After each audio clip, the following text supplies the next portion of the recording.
pour mes 18 ans, mes parents ont organisé une fête que mon frère s'est appropriée. Je suis parti sans me retourner. 1 an plus tard, ne supportant pas de voir mon succès sans eux, sa crise de jalousie a fait éclater notre famille. Je m'appelle Clément, et j'ai eu 19 ans le mois dernier. Mais cette histoire ne parle pas de mes 19 ans. Elle parle de mon 18e anniversaire, ou plus précisément, de la fête d'anniversaire qui était censée être la mienne, jusqu'à ce que mon frère aîné décide que c'était à nouveau la sienne. Et mes parents l'ont laissé faire. Laissez-moi revenir un peu en arrière. J'ai grandi dans une banlieue pavillonnaire assez normale. Imaginez les barbecues du dimanche, la tonte de la pelouse le samedi, et des voisins curieux qui savaient tout avant vous. De l'extérieur, ma famille semblait parfaite. Mon père possède une petite entreprise de BTP. Rien d'extraordinaire, mais assez pour nous assurer une vie confortable. Ma mère est conseillère d'orientation dans un lycée, prêchant toujours l'empathie et l'écoute, bien qu'ironiquement, elle n'ait jamais vraiment pratiqué ni l'une ni l'autre à la maison. Et puis il y a mon frère Jérôme, de 2 ans mon aîné, star de l'équipe de football, l'enfant chéri de la famille, et d'une manière ou d'une autre, le personnage principal de chaque histoire, même quand ce n'était pas la sienne. Depuis que nous étions enfants, Jérôme a tout eu en premier, et même plus. Premier vélo, premier téléphone, première voiture. Cette partie est compréhensible, je suppose. Mais ce qui piquait, c'est que même quand c'était enfin censé être mon tour, il arrivait à se faufiler et à voler la vedette à nouveau. Et mes parents laissaient faire.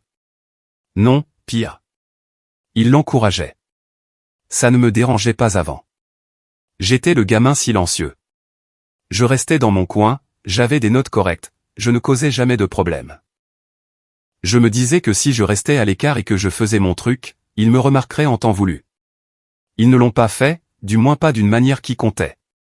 Jérôme était célébré pour avoir ramené des B en algèbre parce qu'il avait travaillé si dur.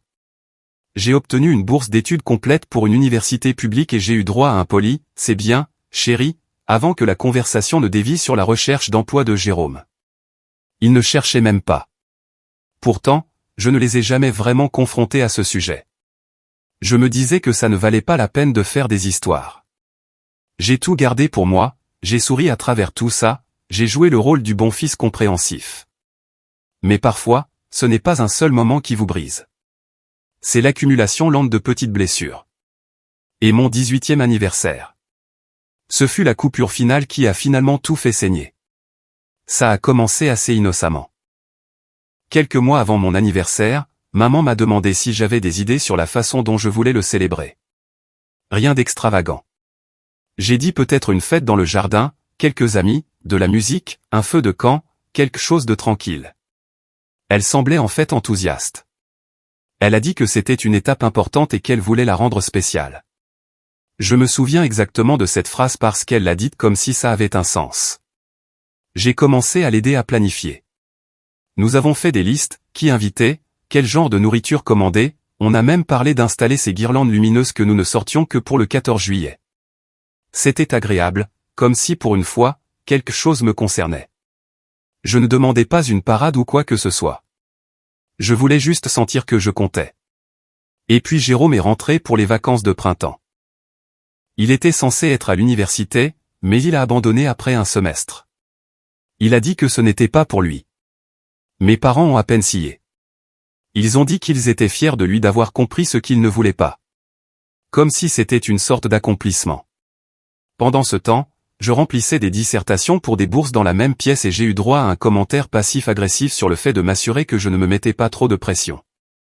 Bref, Jérôme est revenu et immédiatement, toute la maison a de nouveau tourné autour de lui.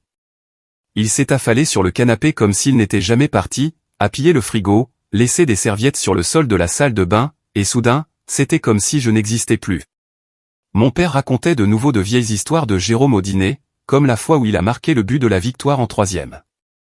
Maman a préparé ses plats préférés 3 soirs de suite. Un soir, j'ai plaisanté en disant que je devrais peut-être abandonner aussi, juste pour recevoir ce genre de traitement royal. Elle a ri comme si j'étais sarcastique. Je ne l'étais pas. Environ une semaine avant mon anniversaire, tout a basculé. Je suis rentré de l'école un jour et j'ai trouvé Jérôme et ma mère dans la cuisine, rigolant devant de vieux albums photos. Il m'a regardé et a dit « Eh, tu te souviens de ma fête pour mes 18 ans ?» Mec, c'était dingue. Je m'en souvenais. C'était dingue. Ils avaient loué une petite salle, invité tout son groupe d'amis, il y avait même un DJ. Le budget de ma fête était peut-être un dixième de cela. Mais encore une fois, je n'ai rien dit.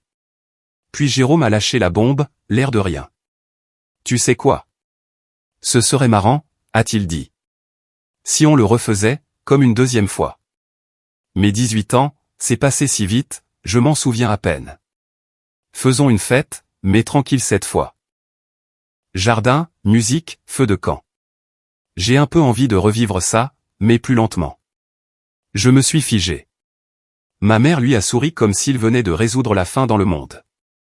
C'est une excellente idée. J'ai cligné des yeux. Attends, quoi? Elle m'a regardé presque comme si elle avait oublié que j'étais dans la pièce. Oh, chérie, ne t'inquiète pas. On peut toujours combiner les fêtes. Ce sera amusant. Vous pourrez célébrer ensemble. Je n'ai pas 18 ans à nouveau, ai-je dit lentement. J'ai juste 18 ans. Jérôme a haussé les épaules. Ouais, mais on est tous les deux à des étapes importantes, non? La tienne arrive.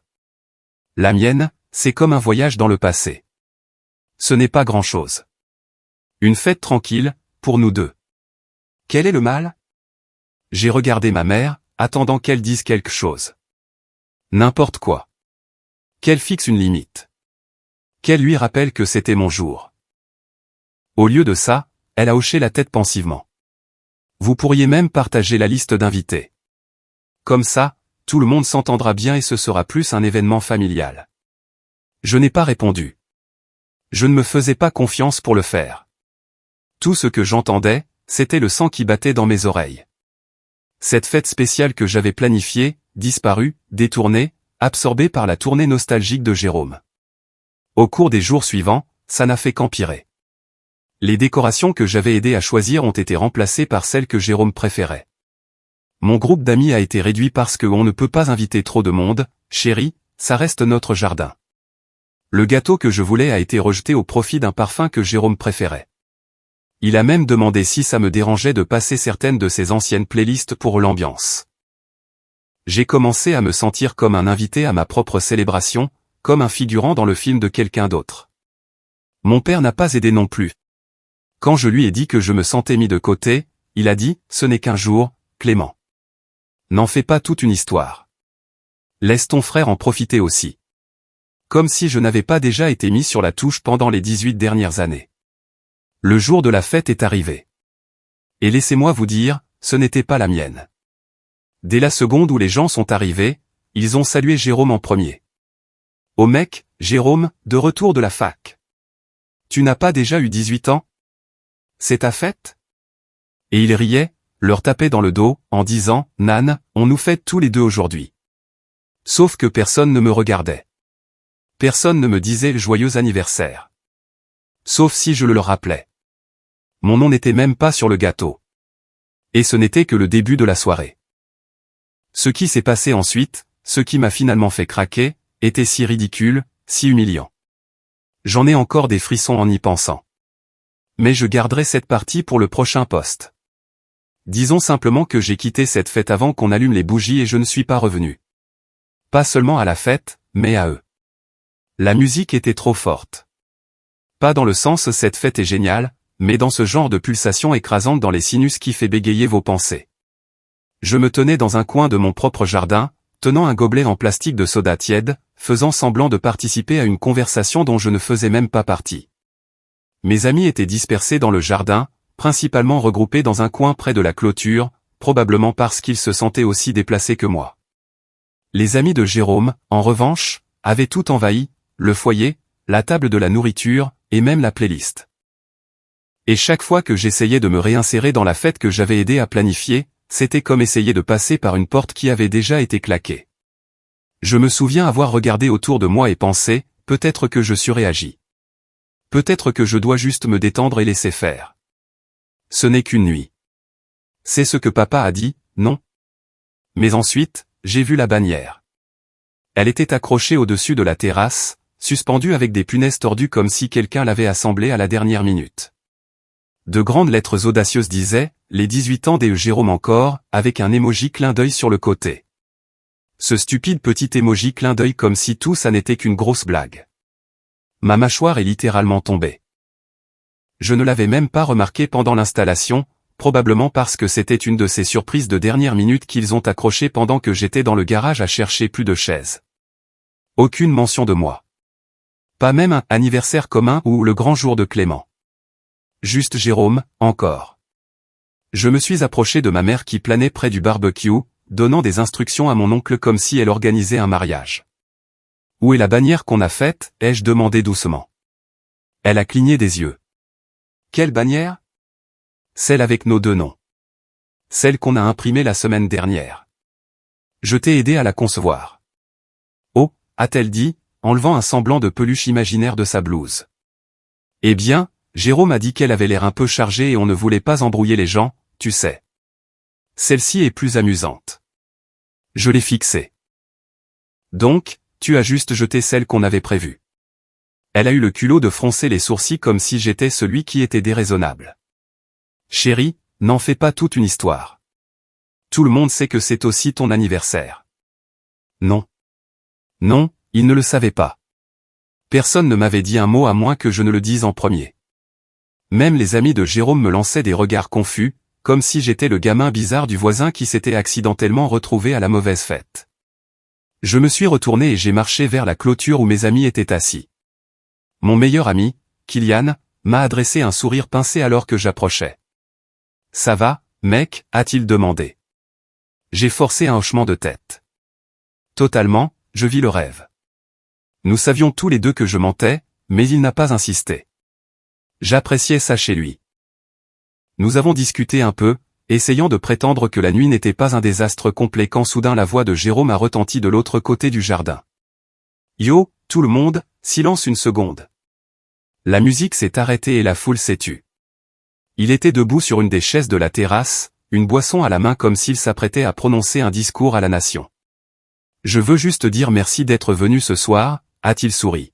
« Cette fête compte beaucoup pour moi. 18 ans, c'est important. Ouais, je sais que je les ai déjà eus il y a quelques années, mais c'est symbolique, non ? Il y a eu quelques acclamations et des rires. Ma mère applaudissait. Mon père lui a fait un pouce en l'air. J'ai juste l'impression de ne pas avoir vraiment pu célébrer la première fois. Donc, je suis reconnaissant à ma famille de m'avoir aidé à rendre cette soirée spéciale. Merci, maman. Papa, vous êtes les meilleurs. Tout le monde a applaudi. J'ai attendu qu'il ajoute « et joyeux anniversaire à Clément aussi ». Ou « on fête mon frère ce soir ». N'importe quoi. Mais non, il est descendu de la chaise, la musique a repris, et la foule l'a assailli de tapes dans le dos et de verres. J'ai senti la chaleur monter dans mon cou comme un coup de soleil. Mes oreilles ont commencé à bourdonner, et je ne savais pas si c'était à cause des haut-parleurs ou de ma tension artérielle. C'était ça. C'était le moment. Le moment où tout s'est éclairci. Il ne m'avait pas oublié. Il s'en fichait, tout simplement. Kylian s'est tourné vers moi. « Mec, quoi ?» J'ai secoué lentement la tête. « Nan, j'en ai marre. » Il s'est levé, inquiet. « Qu'est-ce que tu veux dire ?»« Je veux dire, je pars. Clément, j'en ai marre de faire semblant que c'est normal. Je ne vais pas rester ici juste pour être invisible. » Avant qu'il ne puisse m'arrêter, j'ai traversé le jardin, passant devant la foule, les lumières, le feu de camp et cette stupide bannière. Ma mère m'a vu et a levé la main, perplexe. « Où vas-tu » a-t-elle demandé. « Dehors, ai-je dit. Mais on n'a pas encore mangé le gâteau. » Je me suis arrêté, me suis retourné pour la regarder. « Vous avez même pris un gâteau pour moi ?» Elle a hésité. « On a pris le préféré de Jérôme, mais c'est du chocolat. Tout le monde aime le chocolat. » Je n'ai pas répondu. Je suis juste sorti par le portail. Derrière moi, j'entendais des murmures. Quelqu'un a demandé, c'était son frère ? Une autre voix a répondu, je ne savais pas qu'il faisait partie de la fête. Exactement. Kylian m'a suivi dans la rue. Tu veux que je vienne avec toi ? J'ai secoué la tête. Nan, reste. Tu pourrais même t'amuser. Il a hésité, puis a hoché la tête. T'es sûr? Ouais, ai-je dit, en essayant de respirer à travers la montée d'émotion. J'ai juste besoin de ne pas être ici. Je suis rentré chez moi en silence. Ce n'était pas loin, juste 20 minutes à pied, mais ça m'a semblé plus long. Chaque pas était plus lourd que le précédent, comme si je traînais des années de déception derrière moi. Je suis arrivé à la maison, j'ai déverrouillé la porte et je suis allé directement dans ma chambre. Je me suis assis au bord de mon lit, fixant le sol. Je n'ai pas pleuré. Je n'ai rien jeté. Je suis juste resté assis. Parce que parfois, ce n'est pas la colère qui vous brise. C'est la prise de conscience silencieuse que rien ne changera à moins que vous ne fassiez quelque chose. Je ne suis pas retourné à la fête. Je n'ai pas répondu à leur SMS plus tard dans la nuit. Mon téléphone a vibré 2 fois. Une fois de ma mère, une fois de Jérôme. Je ne les ai pas lus. Le lendemain matin, je me suis réveillé tôt. J'ai décroché toutes les photos de Jérôme de mon mur. Vieux voyage en famille, anniversaire, sa remise de diplôme. Je les ai mises dans une boîte et je les ai fourrées dans le placard. Puis je suis allé à la cuisine, je me suis préparé le petit déjeuner et j'ai laissé un mot sur le frigo qui disait simplement « Ne vous inquiétez pas ». Je n'ai pas oublié mon anniversaire. Ils ne m'ont rien dit pendant 2 jours. Le 3e jour, maman m'a coincé dans le couloir. « Tu vas continuer à te comporter comme ça ?» Je l'ai regardé, genre, quoi? Comme si on t'avait fait quelque chose. On voulait juste que Jérôme passe une bonne soirée, aussi. Je ne savais même pas quoi répondre à ça, aussi. Comme si j'avais jamais eu une bonne soirée à moi. Je suis ton fils, aussi, ai-je finalement dit. Son visage s'est fermé. Tu fais du cinéma. Je suis passé devant elle sans un autre mot. Cette semaine-là, j'ai commencé à faire des projets. Des projets sérieux. L'université approchait et j'avais déjà cette bourse. J'ai commencé à chercher un logement. Même si mes parents disaient que je pouvais vivre à la maison, je ne le voulais pas. Je ne voulais rien leur devoir. Quand j'ai finalement déménagé 3 mois plus tard, mon père m'a aidé à charger mes cartons dans la voiture. Nous avons à peine parlé. Jérôme ne s'est même pas montré. Maman m'a serré dans ses bras pour me dire au revoir. Appelle-nous si tu as besoin de quoi que ce soit, d'accord? J'ai hoché la tête, mais je ne le pensais pas. L'université, c'était la liberté. Pour la première fois de ma vie, je ne marchais pas sur des œufs. Je me suis fait de nouveaux amis, j'ai trouvé des professeurs qui voyaient vraiment du potentiel en moi, j'ai rejoint un club de cinéma. J'ai même écrit une nouvelle sur un anniversaire oublié. Elle a remporté la 2e place à un concours du campus. Je ne parlais pas beaucoup à ma famille. Ils ne demandaient pas et je n'offrais rien. Et puis, presque 1 an jour pour jour après cette fête, j'ai reçu un message. C'était de Jérôme. 3 mots. Tu te crois meilleur? Au début, je n'ai même pas répondu. Mais d'autres sont arrivés. Des dizaines, des paragraphes, des accusations, des plaintes, de la jalousie suintant de chaque ligne. Il avait vu une publication où quelqu'un m'avait identifié, quelque chose à propos d'un stage que j'avais décroché à Paris pour l'été. C'était important. J'en étais fier. Et apparemment, la moitié de mon cercle universitaire l'était aussi, car ils l'ont partagé à une vitesse folle. Et Jérôme, il ne pouvait pas le supporter. Sa crise n'était pas seulement numérique. En quelques jours, elle a débordé dans la vie réelle. Des appels furieux à ma mère, des tirades passives-agressives sur Facebook, des piques mesquines lors de dîners de famille auxquels je n'assistais pas. Ils ne supportaient pas que j'ai construit quelque chose sans eux, sans lui. Mais le pire, la partie qui a tout fait basculer, est venue sous la forme d'une capture d'écran d'une conversation de groupe familial que Kylian m'a envoyé un soir. Jérôme, en pleine crise, avait envoyé un message qui disait « Je m'en fiche qu'il réussisse ». C'est toujours un petit morveux égoïste qui a gâché ma fête et fait pleurer maman. Il se croit meilleur que nous parce qu'il a déménagé. On verra combien de temps il tient sans l'argent de papa. Et ce que mon père a répondu, ne t'inquiète pas, il reviendra en rampant quand la vraie vie le rattrapera. C'était ça. C'était la trahison que je n'avais pas vue venir. Parce que pendant tout ce temps, je pensais que peut-être, juste peut-être, mon père avait été le silencieux, le neutre, celui qui ne prenait pas parti, qui voulait juste la paix. Mais non, il ne m'avait jamais soutenu non plus. Et c'est là que j'ai décidé que j'en avais fini de jouer au gentil. J'avais gardé mes distances. J'avais fait profil bas. Mais maintenant il était temps qu'il voie exactement ce que le fils oublié pouvait faire. Il y a un silence étrange qui suit la trahison. Pas le genre de silence que vous obtenez quand quelqu'un vous gifle, mais celui qui s'installe quand quelqu'un en qui vous aviez confiance vous laisse tomber d'une manière inattendue. J'ai toujours su que Jérôme m'en voulait d'une certaine manière. Ce n'était pas nouveau. Mais voir mon père, mon propre père, être essentiellement d'accord avec lui, ça m'a fait plus mal que tout le reste. Pas parce que j'avais besoin de son argent. Je n'en avais pas besoin. Je gagnais déjà ma vie. Mais parce qu'au fond, une petite partie de moi croyait encore qu'il pourrait changer d'avis.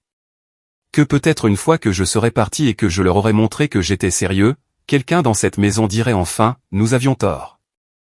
Cette illusion s'est brisée avec ce message. Il reviendra en rampant quand la vraie vie le rattrapera. Ce sont les mots qui ont tourné en boucle dans ma tête cette nuit-là. J'étais dans ma chambre d'étudiant, assis au bord de mon lit une place. L'écran du téléphone me brûlait la rétine, le cœur quelque part entre la rage et la résignation. Je n'ai pas pleuré. Je n'ai pas frappé un mur. Je n'ai pas crié. Je suis juste resté là, très immobile, alors que le poids de cette phrase s'enfonçait, en rampant, comme si je m'étais déjà appuyé sur eux. Comme si je n'avais pas passé des années à être négligé, rejeté, mis de côté pour l'enfant chéri à l'auréole pâlissante. C'est à ce moment-là que j'ai réalisé quelque chose d'important. Je ne fuyais plus loin d'eux.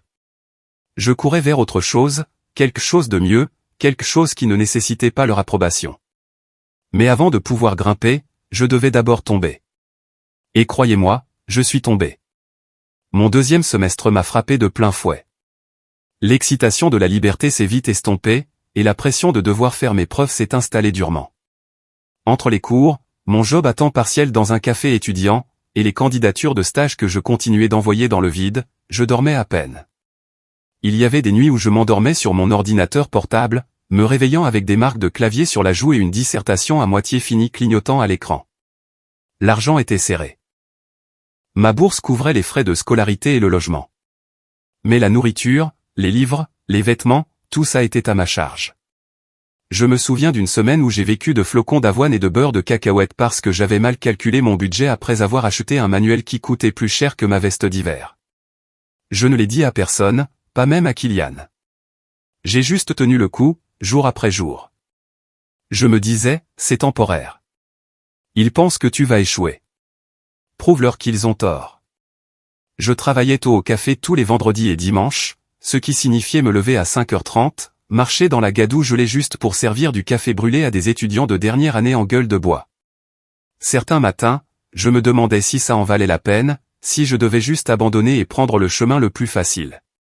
Rentrer à la maison, les laisser me pardonner, prétendre que rien ne s'était jamais passé.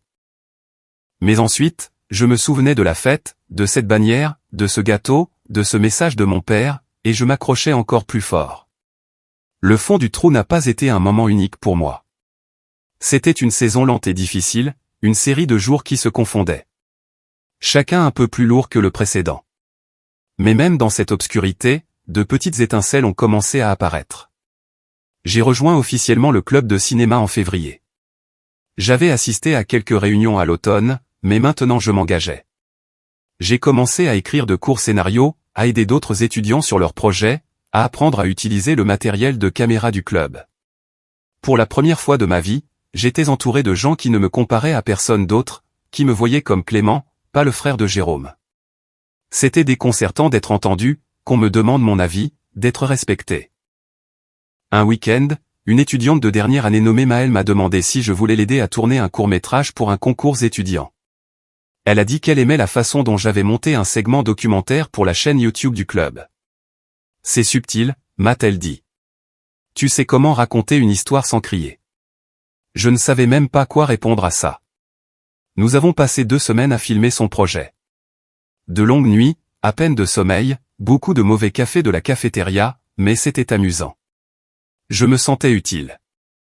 Je me sentais bien quand le film a remporté la 3e place.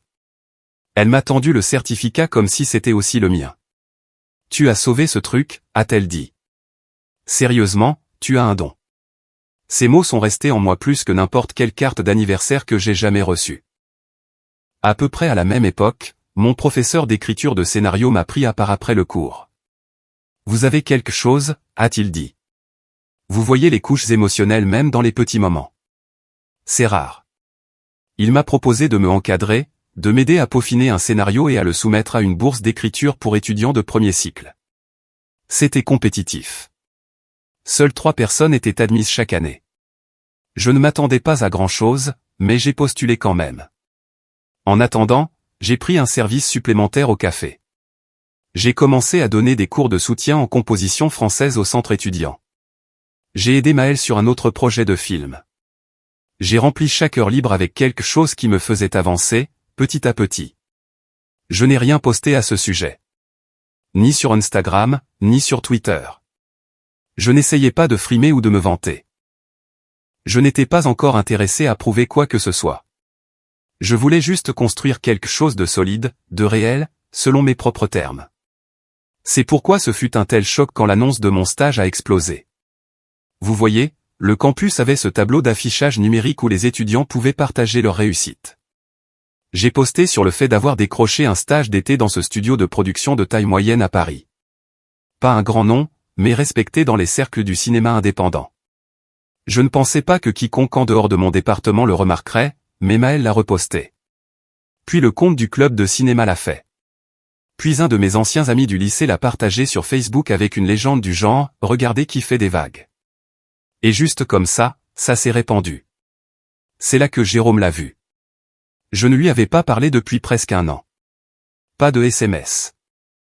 Pas de réponse à tout ce qu'il envoyait. Mais cette publication, ça l'a déclenché comme si j'avais commis une sorte de crime en réussissant sans sa permission. Il m'a envoyé une tempête de SMS, en colère, amer, peu sur 2.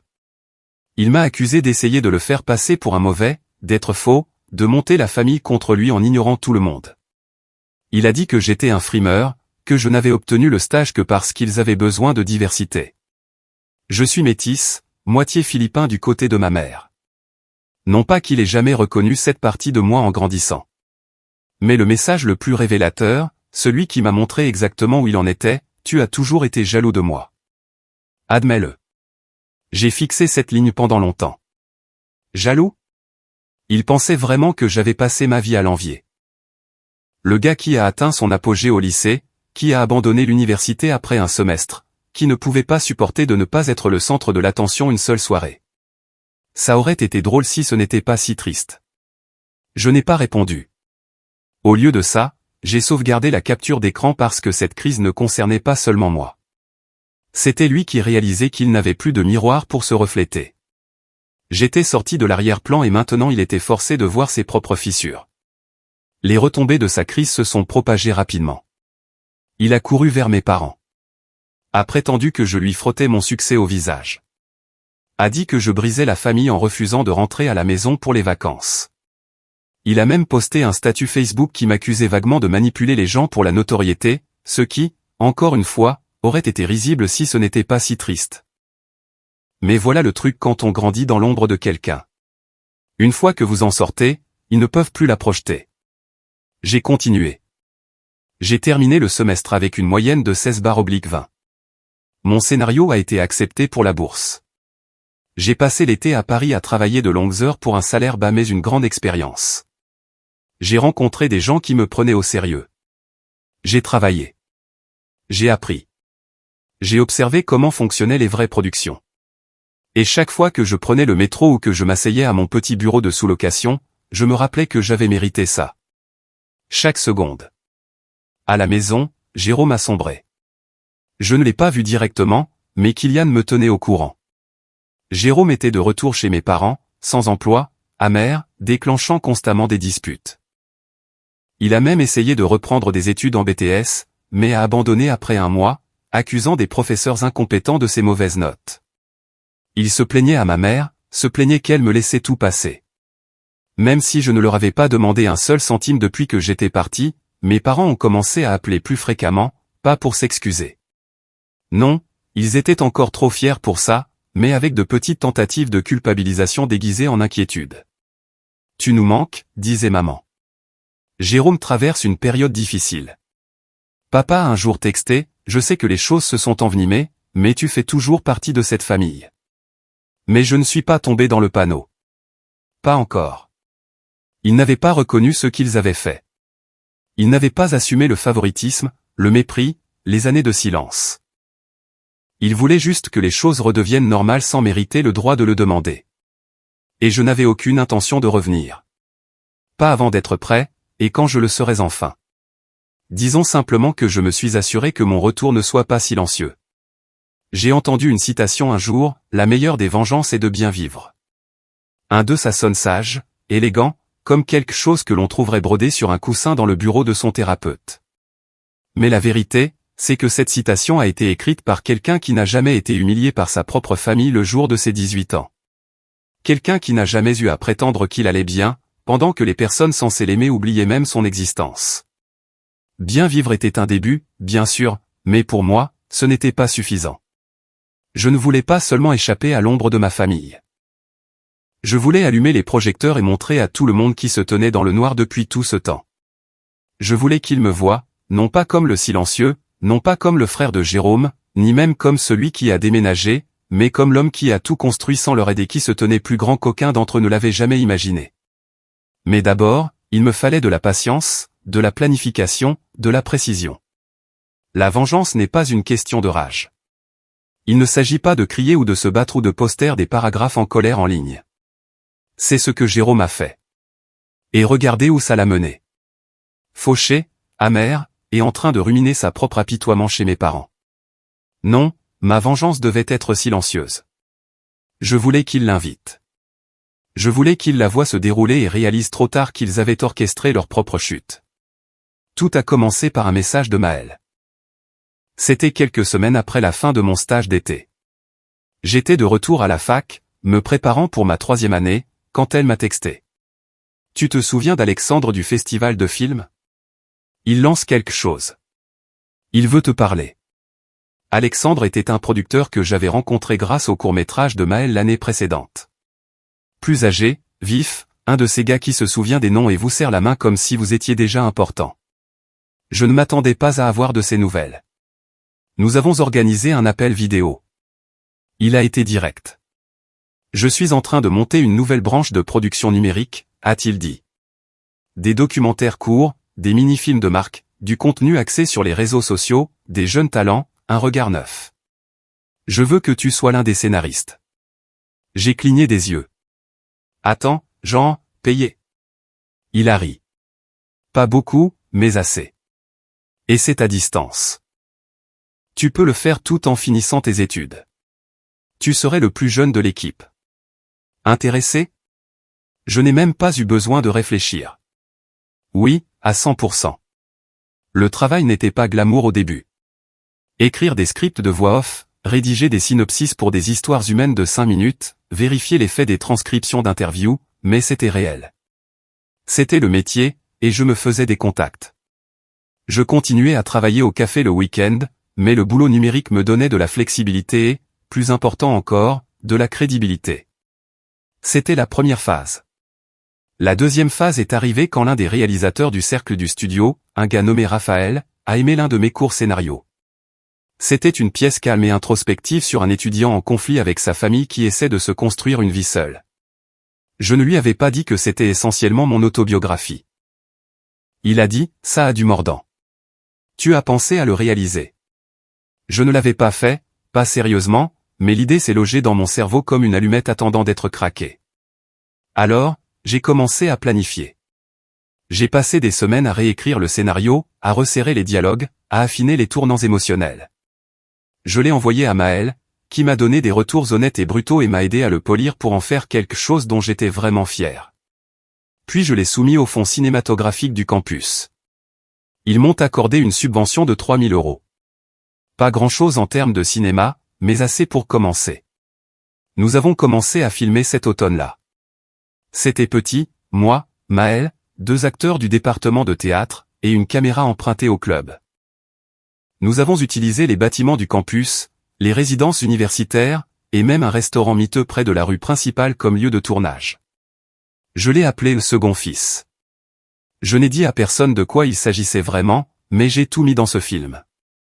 Chaque ressentiment inexprimé, chaque humiliation silencieuse, chaque moment où j'avais été négligé, minimisé, mis de côté, tout était là dans le scénario, dans les performances, dans l'éclairage froid et la douce musique de piano. J'ai passé 2 nuits à composer sur GarageBand. La dernière scène était juste un gros plan du personnage principal assis à sa propre fête d'anniversaire, entouré de bruit et de gens, complètement seul. La caméra reculait lentement jusqu'à ce que sa silhouette soit petite, oubliée au bord du cadre. Quand j'ai regardé le montage final, j'ai pleuré. Pas parce que j'étais triste, mais parce que j'avais enfin l'impression que quelqu'un me voyait. Même si ce quelqu'un, c'était moi. Nous avons soumis le court-métrage à un festival régional de films étudiants. Je ne m'attendais pas à grand-chose. Il y avait de plus grosses productions, des histoires plus tape à accent grave-l'œil, des films avec de vrais budgets et de vraies équipes. Mais le second fils a atteint la finale, puis il a gagné. Meilleur court-métrage, meilleur scénario original. Un professeur d'une autre université est venu me voir après, m'a serré la main et a dit, cette dernière scène, je n'ai pas ressenti quelque chose comme ça depuis des années. Et c'est là que les choses ont commencé à devenir intéressantes. Vous voyez, l'un des juges de ce panel était une ancienne élève de mon ancien lycée. Une femme nommée Léa, qui travaillait maintenant dans le conseil en médias. Elle s'est souvenue de mon nom, pas à cause de Jérôme, mais parce que j'avais été silencieux et poli dans son cours de journalisme en terminale. Elle m'a contacté après le festival et a dit, ça peut paraître étrange, mais je connais tes parents. Mon estomac s'est noué. Elle a continué, ils vivent toujours à Villeneuve, n'est-ce pas? Des gens sympathiques. Ton frère aussi. Je n'ai rien dit. Elle a souri gentiment. Eh bien, si jamais tu veux de l'aide pour obtenir un peu de presse pour le film, des petits journaux locaux, peut-être un article en ligne. Je connais quelques personnes. Je les remerciais poliment. Puis je suis rentré chez moi et j'ai commencé à réfléchir, presse, article local, un coup de projecteur chez moi. C'était la phase 3. Je ne voulais pas la gloire. Je ne voulais pas être une coqueluche des réseaux sociaux ou une coqueluche du cinéma indépendant ou n'importe quelle sorte de coqueluche. Je voulais juste une chose. Je voulais que l'histoire dont ils ont essayé de m'effacer, fasse une boucle et atterrisse directement sur leur paillasson. J'ai donc envoyé une copie de visionnage de Second Fils à un petit blog d'art local qui couvre les créatifs du cru. Le rédacteur, un dénommé David, a adoré, disant que c'était un portrait poignant et émotionnellement honnête du silence générationnel. Il a publié un article dessus la semaine suivante. Ce n'est pas devenu viral ou quoi que ce soit, mais il a été repris par le groupe Facebook de la ville, le même groupe sur lequel ma mère vivait pratiquement. Et soudain, tout le monde à Villeneuve en parlait. Des parents identifiaient d'autres parents. Des professeurs à qui je n'avais pas parlé depuis des années laissaient des commentaires comme « J'ai toujours su que Clément irait loin ». Certains des parents avec qui Jérôme était copain pendant ses années de foot l'ont partagé avec des légendes comme « Une œuvre si puissante ». Et de l'un des nôtres. Même la conseillère d'orientation du lycée qui avait travaillé aux côtés de ma mère a partagé l'article en écrivant « Un court-métrage incroyable par un ancien élève. Regardez jusqu'à la fin. C'est percutant. » Je n'ai pas contacté mes parents. Je n'en ai pas eu besoin, car ils m'ont contacté. Le premier message venait de ma mère. J'ai vu l'article. Tu as fait un film. Pourquoi ne nous l'as-tu pas dit? Puis un autre. Les gens disent que c'est basé sur ta vie. Est-ce que c'est vrai? Et puis le coup de grâce. J'ai l'impression que tu nous fais passer pour des méchants. Ce n'est pas juste. Je n'ai pas répondu. Elle a appelé. J'ai laissé sonner. Mon père m'a envoyé un message ensuite. C'est un coup bas. Quels que soient tes problèmes, les étaler en public n'est pas la solution. Jérôme n'a rien dit directement, mais quelqu'un m'a dit qu'il avait posté une story sur Instagram qui disait « Certaines personnes construisent leur carrière sur des mensonges. » Félicitations, je suppose. J'ai éclaté de rire en voyant ça. Ils se tortillaient, et je ne leur avais même rien fait.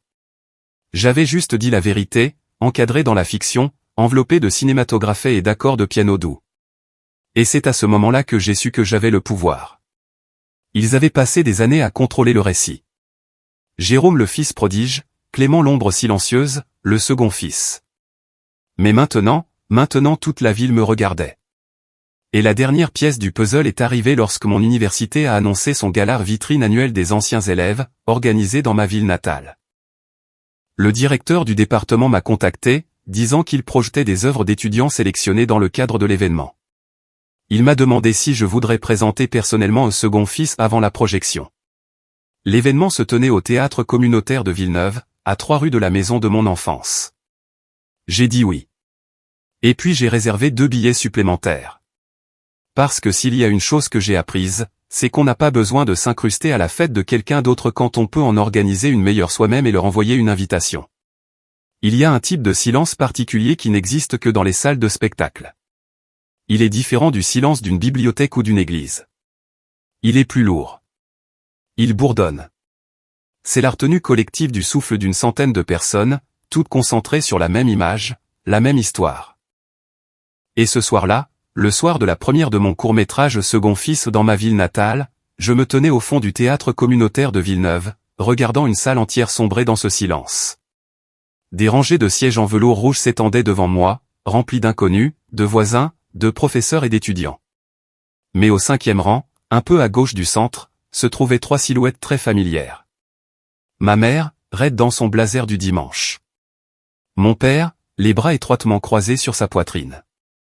Et Jérôme, affalé si bas dans son siège qu'il semblait essayer de disparaître dans le rembourrage. Je ne leur avais pas parlé depuis presque 2 ans. Pas d'appel, pas de visite. Les derniers mots échangés entre nous avaient été des accusations, des dérobades, du silence. Et pourtant, ils étaient là. Ils avaient répondu à l'invitation. Je savais qu'ils le feraient. L'université avait présenté l'événement comme une célébration des talents locaux. Ils avaient mis mon nom sur les prospectus. Ils avaient partagé l'événement en ligne et dès que ma mère l'a vu, posté par la présidente de l'association des parents d'élèves qui avait ajouté une légende, hâte de voir ce que Clément a fait. Ça a l'air puissant, je savais qu'elle ne pourrait pas résister. Pas parce que je lui manquais, mais parce qu'elle détestait ne pas savoir ce que les gens chuchotaient. Alors elle les a traînés là. Probablement en convainquant mon père que c'était une démonstration de soutien et en soudoyant Jérôme avec la promesse d'être vu en public. L'ironie était si épaisse que j'aurais pu m'étouffer avec. Il venait enfin à mon événement, non pas pour le détourner, non pas pour réécrire l'histoire, mais pour s'asseoir dans le noir et regarder la vérité se dérouler, image par image.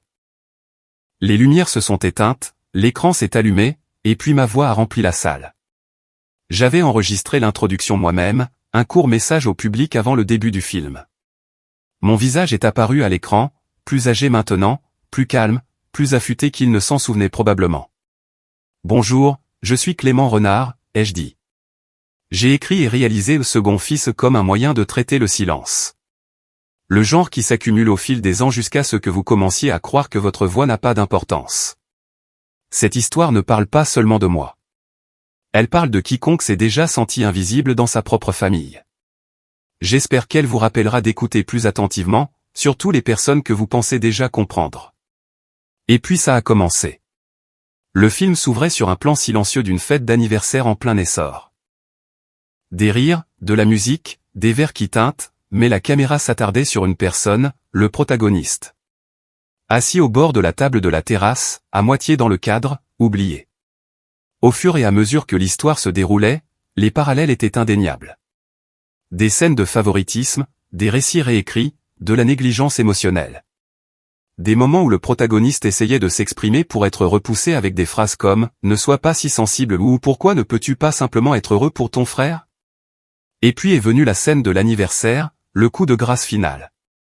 La caméra a balayé la foule chantant pour la mauvaise personne, les bougies soufflées par quelqu'un d'autre, le protagoniste debout en arrière-plan avec un cupcake à la main, seul. Il y a eu des halètements. Quelques personnes ont bougé sur leur siège. J'ai jeté un coup d'œil vers le 5e rang. Jérôme regardait droit devant lui, la mâchoire serrée. Mon père était de marbre. Ma mère avait la main sur ses lèvres, les yeux rivés sur l'écran comme si elle ne pouvait pas détourner le regard, ou peut-être comme si elle voyait enfin. Quand le générique de fin a défilé, le silence est resté, plus lourd maintenant, plus épais, puis les applaudissements. Lent au début, puis régulier.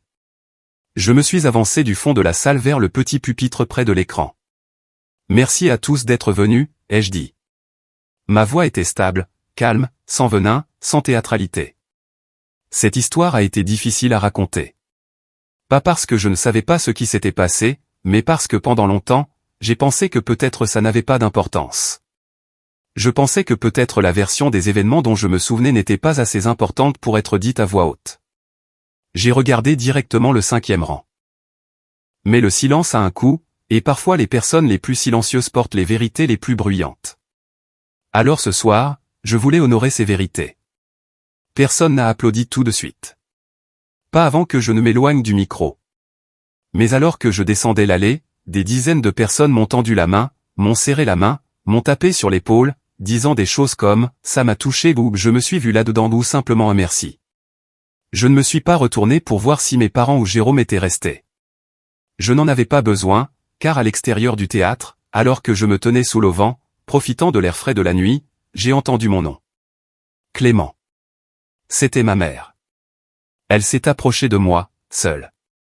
Mon père et Jérôme n'étaient nulle part en vue. Son visage semblait pâle sous la lumière du lampadaire. Pas de gêne, mais de quelque chose de plus lourd.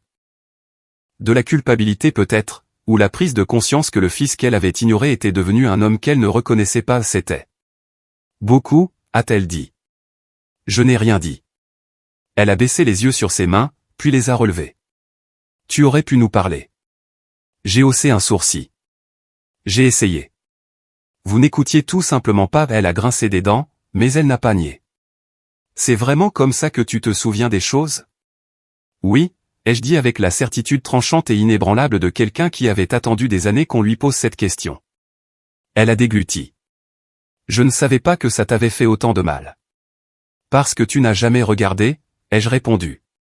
Parce que tu étais trop occupé à t'assurer que Jérôme ait la vie parfaite, même si cela signifiait me laisser disparaître.